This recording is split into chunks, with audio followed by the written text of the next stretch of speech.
I was resting in the garden when my husband's friend, Kevin, pushed open the side gate, and nothing about my quiet evening stayed the same. I thought I was in for a nap among the roses. Instead, I ended up learning something about love that I didn't know I'd forgotten. If you think a simple visit can't shake a marriage in the best possible way, wait until you hear what really happened. Before I start, tell me in the comments which city you're watching from. I'm curious who's out there with me tonight. Chicago, Phoenix, Charlotte, maybe a small town with one traffic light and a church bell that still rings the hour. Go on, name your city. I'll be looking. The evening air still held some warmth from a long day, and the garden was wearing its best end-of-summer colors. My roses, the stubborn ones that kept defying Georgia clay and my inconsistent watering, bowed their faces into a light breeze. I had kicked off my shoes on the brick path and tucked my feet under me on the old wicker chair that creaked when I breathed too deeply. A mosquito spiral smoked lazily beside the bird bath.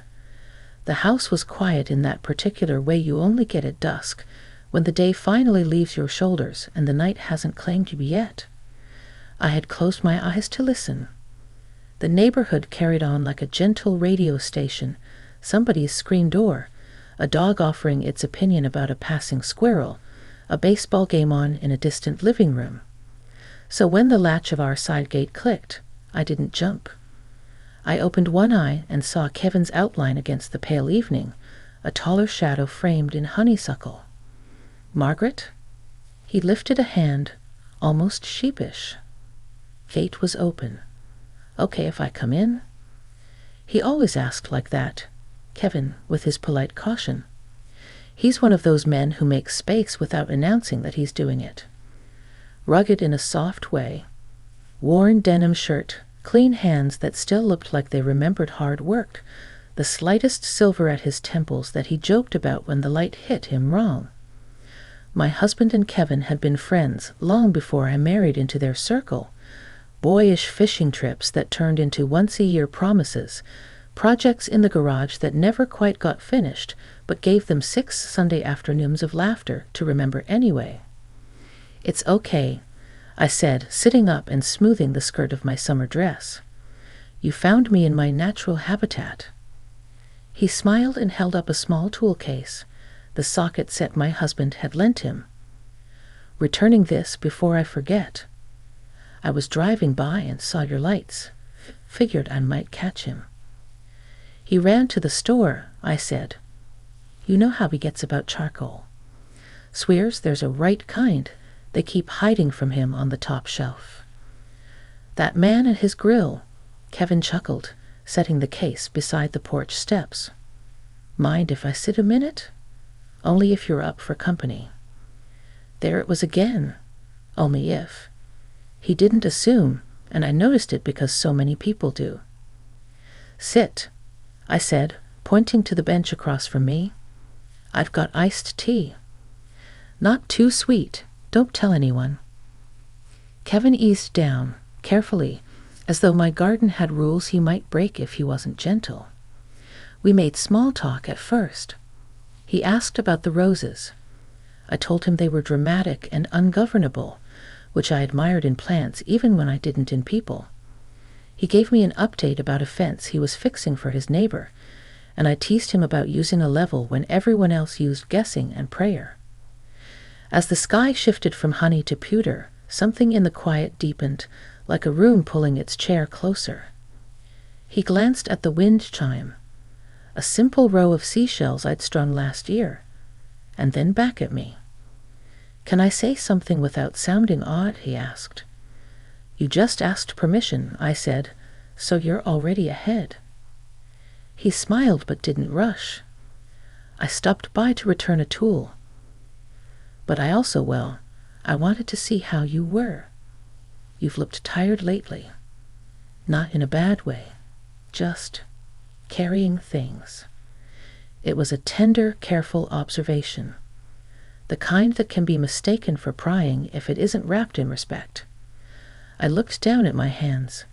They did look tired, garden dirt in the lines, a faint scrape from a thorn, the little pale scar by my thumb from a Thanksgiving years ago, when I'd cut the turkey string instead of the knot. "I've been fine," I said, and I heard the hollowness of the word even as I said it. Fine, the pouch where women stuff everything that won't fit anywhere else. "May I try something?" Kevin asked. "It's a listening thing from a group I go to. Sounds silly, but it helped me when I didn't have the words. 2 minutes, timed. One person talks. The other only listens. No fixing, no advice. Then we trade. Only if you want. And we stop if it feels wrong." I blinked. Of all the unexpected things a woman can experience on a summer evening with her husband's friend, a listening exercise wasn't what any headline would sell you. But it was exactly the kind of unexpected I was hungry for without knowing it. Simple, safe, human. "You time it?" I asked, half teasing. "I'm a rule follower," he said, holding up his phone. "Do you want to go first? Or me?" "Me," I said, surprising myself. "But if I ramble, you're sworn to call time." He hit the start button, set the phone face down on the bench, and leaned back, hands folded, eyes steady. Not staring, present. The way you look at a painting not because it's famous, but because something in it is calling your name. What spilled out wasn't dramatic. It wasn't anything a courtroom would consider evidence. I talked about little fatigues that knit themselves into larger ones. The way the washing machine walked across the laundry room like it had somewhere better to be. How the calendar still carried appointments from the spring, ghosts of plans that were canceled and remade until I couldn't tell what had actually happened. The ache behind my right shoulder that arrived after winter and refused to leave. The feeling that I'd become useful to everyone and interesting to no one. I said my husband had been distracted, not unkind, not absent, just elsewhere. The way men get when a worry lodges in them like a pebble, and they believe the virtue is in not limping. I heard the chime of Kevin's timer like a soft bell calling me back. He didn't rush to fill the space I had emptied. He let the words settle, gave them a proper place to sit. "Thank you," he said. "Want to hear my 2 minutes? Or pass?" "Go ahead," I said. He spoke about his quiet house after his divorce, the way a lamp looks when you turn it on for one person, more earnest somehow, trying too hard. He talked about learning to ask instead of assume, about noticing how men our age, he laughed at the phrase our age, and I swatted the air at him, collect projects to avoid collecting feelings. He said he admired my garden because it wasn't perfect. It was honest.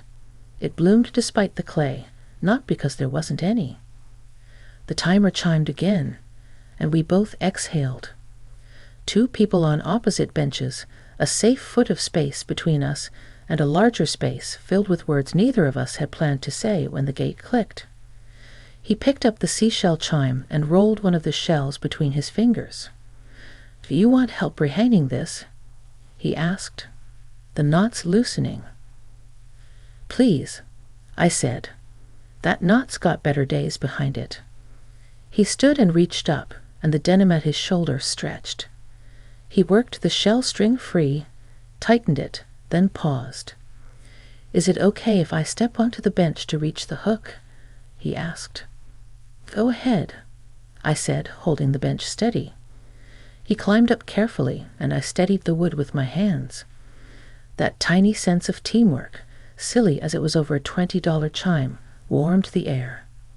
He didn't rush, didn't show off. When the chime was rehung, he hopped down, and we both listened to it murmur in the breeze, a small, generous sound.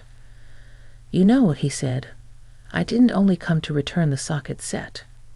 He reached into his shirt pocket and brought out a small envelope, cream with my name on it in my husband's handwriting. He asked me to bring this. Said he'd chicken out and overthink it if he tried to hand it to you himself. I stared at the envelope. My name looked new to me written like that. Careful, not hurried the way it looks on sticky notes near the coffee maker. My pulse stepped up its tempo in a way I couldn't blame on the mosquitoes. "What is it?" I asked. "He didn't say," Kevin replied, and then, almost as if he were reporting to the floor, added, "He told me you could open it whenever you wanted. Or not. He asked me to make sure I told you that part. No pressure. No test. No pressure. No test." Hearing those words, I realized how many small invisible tests we give the people we love. Will you notice? Will you ask? Will you see? Will you still be here when I tell you the truth? I slipped my finger under the flap, then stopped. My hands trembled, and I was suddenly aware of Kevin watching not me, but the boundary, asking without asking if I wanted privacy. "Would you mind?" I said, "if I read it when he gets back? I think I want his face in the room." "Of course," Kevin said immediately, setting his palms against his knees as if to anchor himself to the bench. "That's better, actually." We let the choice settle between us like a satisfied cat. The sun erased itself behind the maple, and the garden stepped deeper into blue. I went inside for a second, grabbed 2 citronella candles and a plate of almond cookies I'd hidden from myself in the pantry. When I returned, Kevin had found the old radio on the side table and was turning its stiff dial until a station came in clear enough to hum along. Something from a decade we both remembered differently. His framed by young fatherhood and bills, mine by the thrill of a new mortgage and a hand-me-down dining set we swore would last forever. He set the radio down and glanced at the flat space of brick between our benches. "Do you ever dance out here?" he asked carefully. "My therapist says my brain needs small joys it can't explain. Sometimes I slow-step in my living room like a fool, and it helps. I'd never presume, just asking." I laughed softly at the image of Kevin slow-stepping alone in his living room, a private waltz with the idea that life could still be kind. "I don't dance much," I said. "Not since my cousin's wedding where my heel made a determined run at freedom." "We can keep both feet on the ground," he said, smiling. "No touching necessary. Just a box step each, parallel. Looks silly, feels good." There was no music in his voice that hinted at anything else. No undertow. Just an offering. I stood, and so did he, with the crisp space between us intact. The radio murmured a steady rhythm, and we each made our quiet squares on the brick. Forward together side, back together side. We must have looked like 2 people practicing to cross a street without stepping on cracks. And yet, I felt my shoulders drop. The tight place behind my heart loosened a fraction. The evening air threaded through us, and even the roses seemed to lean in to watch. After a minute or 2, we sat again, light-headed the way you get when you've remembered to breathe.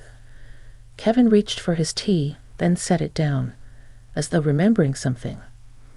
"I'm going to say one thing," he said, "and only because we promised honesty for 2 minutes and forgot to stop." "All right." "You make people feel safe," he said. "That's a beautiful talent. I hope you feel it, too. Safe. Especially here in your own home. With the people who love you." I swallowed. The word safe did a quiet inventory through my body and nodded satisfied. "Thank you," I said. We heard the front door then, the familiar, clumsy entrance of my husband, the rustle of a grocery bag with exactly the brand of charcoal he swore the store hid from him. He called my name, and I called back, and Kevin stood as if the garden had reminded him he was a guest at last call. "Stay," I said. At least long enough to make fun of him for the charcoal. "I'll stay to witness the legend," he said, and we both laughed. My husband stepped out, saw us, and grinned. "I knew it," he said, lifting the bag as if he'd returned from a pilgrimage. They had it. Top shelf, behind the lighter fluid, like they were ashamed. "Hey, Kev." "Returned your tool?" Kevin said, gesturing to the case by the steps. "And I may have destroyed Margaret's belief that the level is optional." "Traitor," my husband said, good-natured. Then his eyes found the envelope on the side table, and something in him softened and went still. Not fear, more like readiness. "I asked him to bring that," he said to me, voice steady but quiet, like the moment right before you step into a lake and the water hasn't decided whether to startle you. "We can read it later if you want. Or now. Whatever makes you comfortable." In the garden's blue light, with Kevin a polite distance away and our home breathing around us, I felt the shape of the evening fully. It had changed, not into something forbidden or secret, but into something unexpectedly honest. A man who wasn't my husband had offered me listening, not rescue. A friend had delivered an envelope, not a temptation. And the man I'd married had sent words ahead of himself like a lantern, asking me to meet him where the light was softer. "Let's light the grill first," I said, my hand resting of its own accord on the envelope, not opening it, just acknowledging it. "Let's eat on the porch. Then we can sit with it. Together." "Together sounds good," my husband said. He reached for the matches with the dignity of a knight selecting his sword. Kevin laughed and warned him about the wind direction, and the three of us moved toward the mouth of evening. One man coaxing a flame from stubborn charcoal, another man minding the bench as if it had become important, and me standing between them with an envelope that felt like a small, quiet future resting against my palm. The roses breathed their steady perfume, the seashells murmured, and somewhere in the neighborhood a child shouted that a firefly had landed on his sleeve. If you're still listening from whatever city you're in, know this. I started this evening certain of my weariness and a little muddled about my marriage. I ended it choosing to read a letter with the person who wrote it, thankful for the friend who handed it over like you hand someone a key when they are finally ready to open their own door. And if you don't think something as ordinary as a garden can change a life, ask the woman who sat there barefoot and learned the oldest truth all over again. That love, when tended, can surprise you right where you live. The grill finally caught, sending up the first curl of smoke into the evening air. My husband crouched over it with his usual determination, muttering as though coaxing the coals into obedience. Kevin leaned against the porch rail, easy but respectful, not trying to own the moment, just keeping company in that quiet way he had. Dinner was simple but good: grilled chicken, a bowl of peaches I had brushed with honey, iced tea with just enough lemon. We ate together on the porch, the air cooling as the light sank into a deeper blue. The envelope sat by my glass the entire time, as though it was listening in, patient and waiting. My husband glanced at it once or twice but didn't push. Kevin never looked at it directly at all. He knew his role: deliver, step back, let it be. After we finished eating, Kevin stood to leave. He placed the empty plate by the door, wiped his hands, and gave us both a kind smile. "Mission complete," he said. "Thank you for letting me drop in." My husband clapped him on the shoulder, and I gave him a nod that meant more than words. The gate clicked shut behind him, the seashell chime giving one soft note as if it were signing his departure. Then it was just the two of us and the envelope. I held it for a long moment before sliding my finger under the flap. The paper inside smelled faintly of our desk drawer: pencils, old bills, everyday life. His handwriting was steady, deliberate. The letter wasn't long, but it carried weight. He wrote about his silence these past weeks, how it wasn't distance from me, but fear of burdening me with his worries. He wrote about the project at work that had been grinding him down, about how he'd thought strength meant carrying it alone. He asked for something new, a reset of sorts. Sunday evenings on the porch, no distractions, where we'd ask each other one simple question. What is one true thing you're carrying right now? He promised he would go first. I laughed softly when I reached the end. He'd added a postscript asking me to save him the heel of the bread. It tastes better when it's stolen from you, he'd written. My tears blurred the ink, smudging the word patience, but it only made it more honest. He watched me carefully. It's not a test, he said. It's just me trying to write what I can't always say. I read the letter aloud. His face softened, relief in his eyes like someone who had finally set down a heavy bag. I reached across the table and took his hand. I like the Sunday question, I said. It's simple enough to keep us honest. He smiled, the corners of his eyes creasing in the way I fell in love with years ago. I want to be better at going first, he said. Not with answers, just with truth. We moved our chairs closer until our knees touched, and the porch became its own small world.